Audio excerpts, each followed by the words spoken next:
Hidup itu seperti mengendarai sepeda. Untuk menjaga keseimbangan, Anda harus terus bergerak. Begitu Anda berhenti belajar, Anda mulai sekarat. Belajar dari kemarin, hidup untuk hari ini, berharap untuk besok. Yang penting, jangan sampai berhenti bertanya. Siapapun yang tidak pernah melakukan kesalahan, tidak pernah mencoba sesuatu yang baru.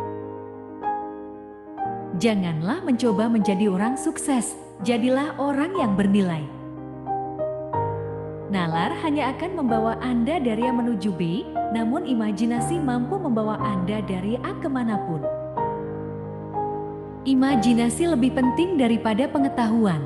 Pengetahuan terbatas, sedangkan imajinasi seluas langit dan bumi.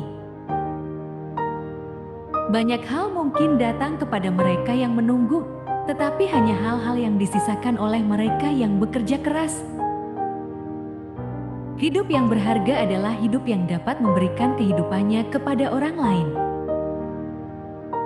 Barang siapa yang ceroboh akan kebenaran dalam hal-hal kecil, maka ia tak bisa dipercaya menangani hal-hal penting. Banyak orang mengatakan kepintaran yang menjadikan seseorang ilmuwan besar. Mereka keliru. Itu adalah karakter.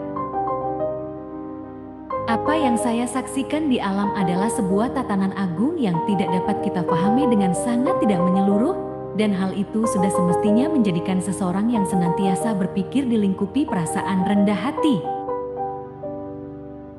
Lebih penting menjadi manusia yang berguna daripada menjadi manusia yang sukses.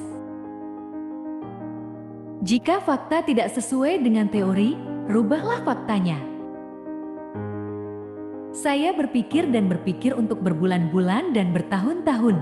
99 kali, kesimpulannya salah. Yang ke-1000 kalinya saya benar. Orang yang terlalu banyak membaca dan terlalu sedikit memakai otak akan jatuh kepada kebiasaan malas berpikir. Aku tak punya bakat khusus. Aku hanya dipenuhi hasrat akan rasa penasaran. Keindahan persahabatan adalah bahwa kamu tahu kepada siapa kamu dapat mempercayakan rahasia.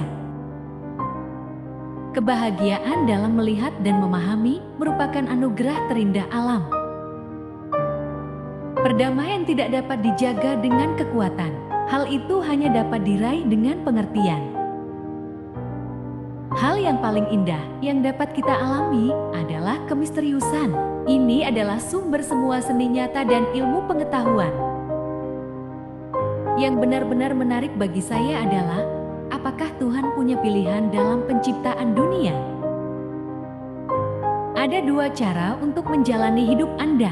Salah satunya adalah dengan berpikir seolah-olah tidak ada keajaiban. Satunya lagi berpikir seolah-olah segala sesuatu adalah keajaiban. Ujian tersulit dalam suatu hubungan adalah untuk tidak bersepakat, namun tetap bergandengan tangan. Keluar dari kekacauan, cari kesederhanaan. Dari perselisihan, cari harmonis. Di tengah kesulitan terletak kesempatan. Seseorang mulai hidup ketika ia bisa hidup di luar dirinya sendiri. Jika kamu menginginkan untuk hidup dalam kehidupan yang bahagia, maka gantungkan itu pada sebuah tujuan, bukan pada orang lain atau benda-benda. Beri nilai dari usahanya, jangan dari hasilnya. Baru kita bisa mengerti kehidupan. Belas kasihlah terhadap sesama, dan bersikap keraslah pada diri sendiri.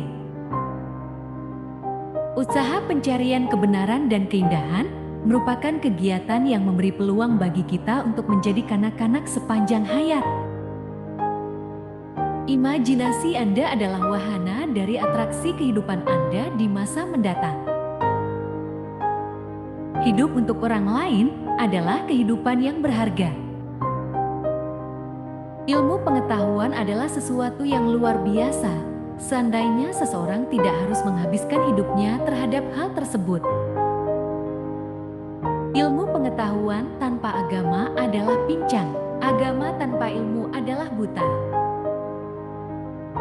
Jauh lebih mudah mengubah dan merekayasa atom-atom plutonium daripada mengubah sifat jahat yang berdiam di dalam diri manusia. Satu-satunya sumber pengetahuan adalah pengalaman. Bukan karena saya sangat cerdas, hanya saja karena saya tekun dalam menghadapi permasalahan lebih lama.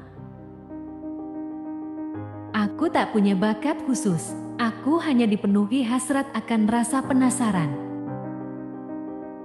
Perdamaian tidak dapat dijaga dengan kekuatan, hal itu hanya dapat diraih dengan pengertian. Kecerdasan tidak banyak berperan dalam proses penemuan. Ada suatu lompatan dalam kesadaran. Sebutlah itu intuisi atau apapun namanya, solusinya muncul begitu saja dan kita tidak tahu bagaimana atau mengapa. Kita tidak dapat menyelesaikan permasalahan kita dengan pemikiran yang sama seperti ketika kita membuat masalah tersebut. Jika orang menjadi baik karena mereka takut mendapat hukuman atau mengharapkan hadiah, maka mereka berada dalam penyesalan yang besar. Orang yang terlalu banyak membaca dan terlalu sedikit memakai otak akan jatuh kepada kebiasaan malas berpikir. Anda harus belajar aturan permainan, dan kemudian Anda harus bermain lebih baik dari orang lain. Hidup yang berharga adalah hidup yang dapat memberikan kehidupannya kepada orang lain. Banyak hal mungkin datang kepada mereka yang menunggu, tetapi hanya hal-hal yang disisakan oleh mereka yang bekerja keras.